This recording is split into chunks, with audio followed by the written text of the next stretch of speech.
Hey everybody, Seth Davis for SI.com. Let's head straight to the Midwest region. My bracket buster there is Buffalo. Coach Bobby Hurley, one of the great point guards in the history of the NCAA tournament. Earlier this season, if you recall, he took his team into Rupp Arena. They played Kentucky tough. They actually also played at Wisconsin, and they were ranked in the top 35 of the RPI for most of the season. They're playing a fifth-seeded West Virginia team that has been very hard to beat in Morgantown and very beatable away from home. This is the NCAA tournament. Nobody has a home court advantage, and the Buffalo Bulls will win the game.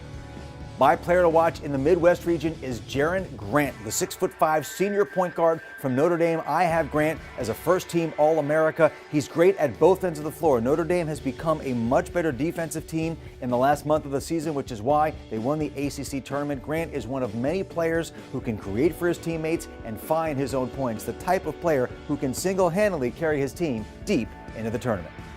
My top team to fall first in the Midwest is second-seeded Kansas. Remember, the JAYHAWKS are without freshman forward Cliff Alexander, who is still ineligible because of NCAA-related issues, and they drew the worst kind of team potentially for their second-round game against Wichita State. Bill Self has been very clear he doesn't want to play the Shockers, so the Shockers have been licking their chops for this opportunity. They have the motivation, and they have the talent and coaching. Remember, the undefeated season they had last year, a very good team. The Shockers will defeat the JAYHAWKS and move on to the Sweet 16.